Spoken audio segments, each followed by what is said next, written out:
It's safe to say that this wheel bearing is bad and needs to be replaced.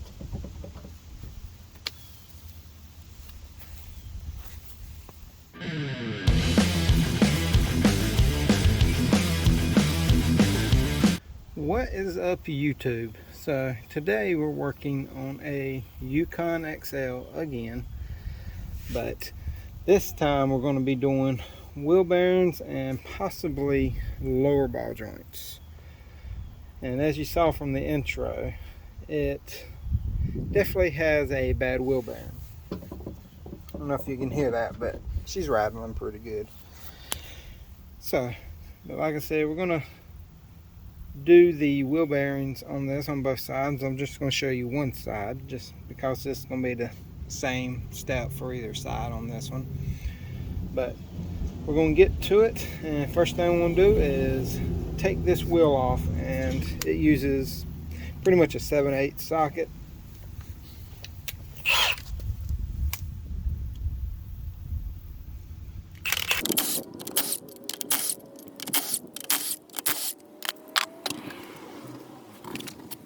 So in order to take this off, what we got to do is we got to remove the brake caliper and bracket, take the rotor off, and then on the back side on over here there's going to be 3 bolts that hold it in. And if it was a 4-wheel drive, you would have one spindle, not spindle nut, but one axle nut right here in the center, and you would have to push the axle out or unbolt it from the front differential. But this being a 2-wheel drive, you don't have to worry about that. So let me grab a few tools, take this off. These, if you take the caliper off by itself and then take the bracket off, these right here are a torch bit. I think it's like a T50, T40, somewhere around there. And you gotta take those off and you can hang it up. But I'm just going to take the whole assembly off together. So I'm just going to take off the 2 bolts that hold the bracket off, slide that, and then the rotor will come off. So to take these caliper bracket bolts off, they are 18 millimeters. And just a warning, they will probably be extremely tight, especially if whoever put them back on, if they've been replaced, the pads have been replaced along with the rotors. Whoever put them back on, they should have Loctite on them, so they may be pretty tight.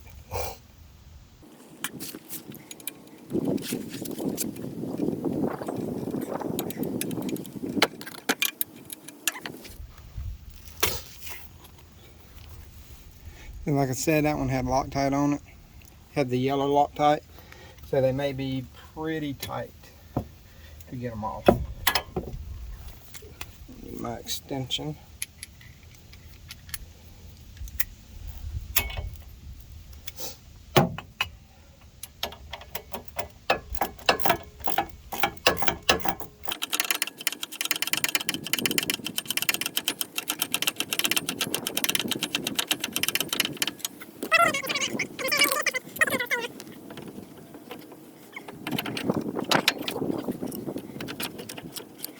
Go. Flip that up there.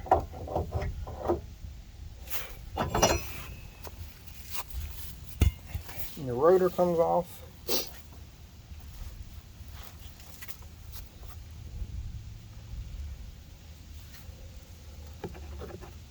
And then if you follow this right here all the way up to right behind the shock, there's going to be a connector right here. This is your connector, and that's going to be your wheel speed sensor.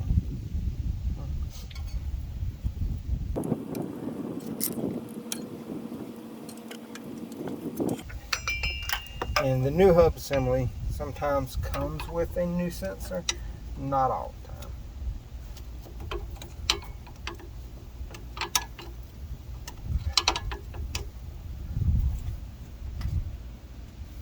Come on.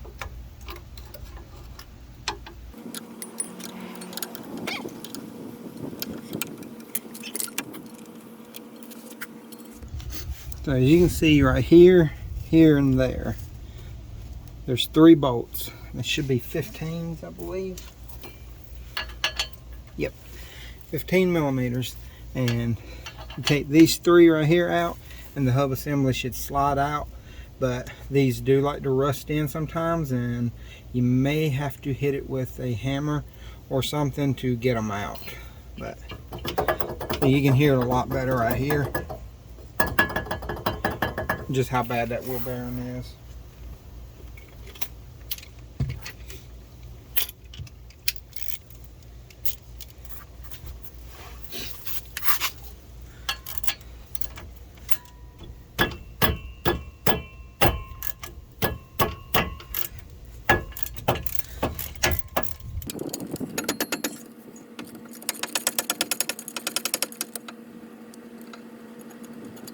And these should have Loctite on them as well. Yeah, as you can see, it had some Loctite on. This looks like to be blue. If you want to, you can leave that one in sometimes, because that upper ball joint will be in the way. I mean, you can probably clear it if you try hard enough, but we'll just leave it in because it'll be our first bolt that we start on the new one with.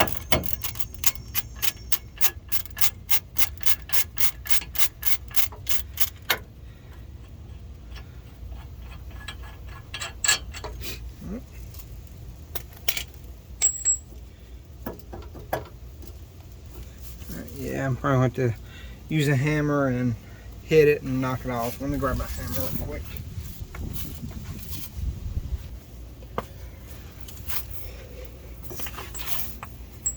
Alright.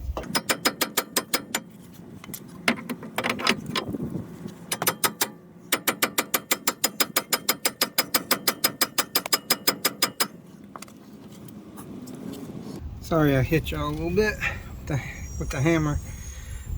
It's starting to break loose now, so I'm gonna get something in there and try to wiggle it out.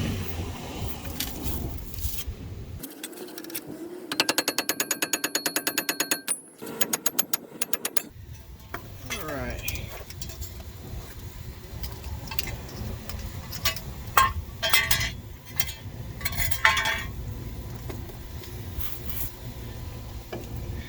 And we have our hub assembly out. As you can see, it rusted in there pretty good, and it's pretty much gone.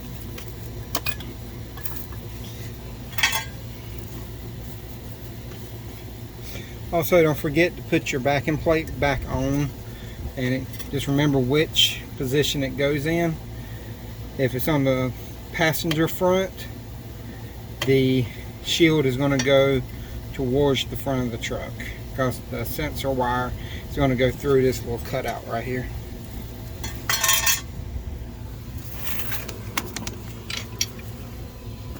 But as you can see in here how dirty and rusty it is, we want to get some Scotch-Brite, clean all that up, and make sure she's real nice and clean, get all this dirt off. And then we're going to come back and we're going to put the new one in. I'll put a little bit of blue Loctite on here. Not quite that much, but a tip is clogged up on the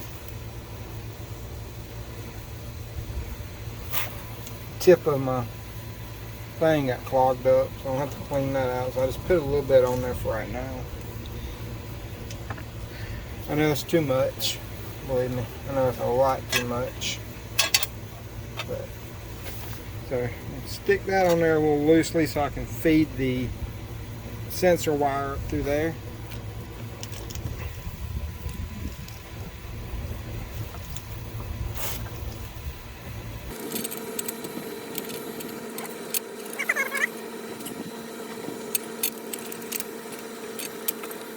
Get it started a little bit with each bolt.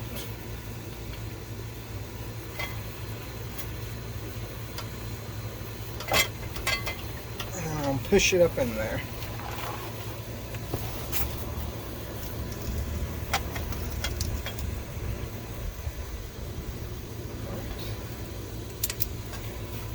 That'll hold that out of the way.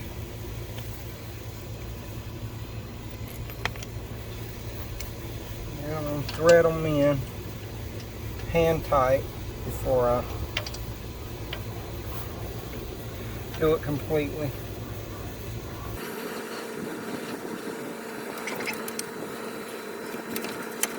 Don't know the torque spec off of this right off the top of my head. I'm going to get it before I finish tightening it down, just so everybody has it.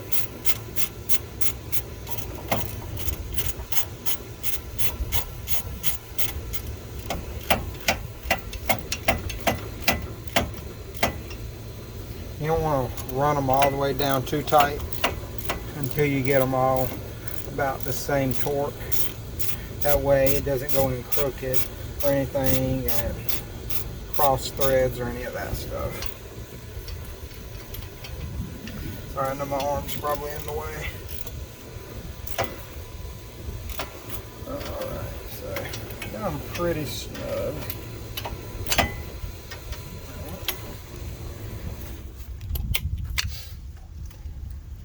Now that we got that where everything's supposed to be,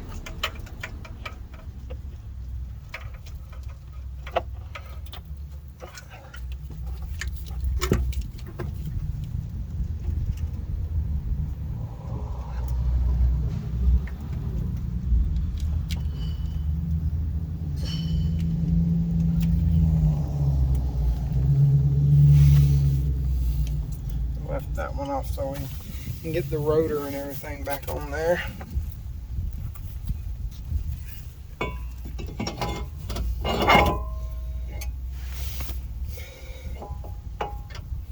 That one's much better.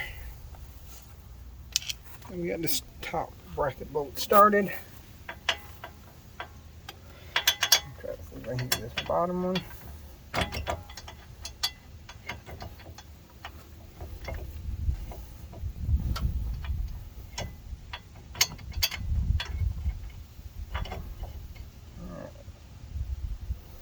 Now they're both started.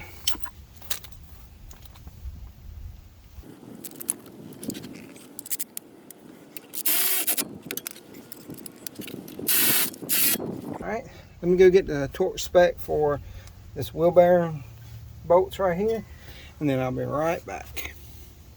Alright, so these 15 millimeters, I looked up the torque spec and they're supposed to be 133 foot-pounds.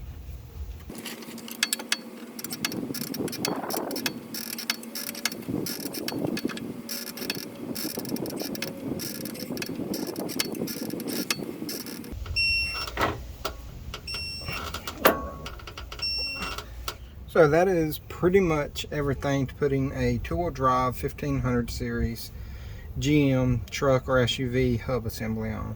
Like I said, these are just 3 bolts. They torque to 133 foot-pounds, and you just take the brake assembly off with the rotor, and you may have to hammer out the old hub assembly. You may not, just depends on how long it's been. But if you enjoyed the video, please like, subscribe, hit the notification bell, and if you have any comments or concerns, please leave them down below and I'll get to you as soon as I can. And until next time, y'all have a great day.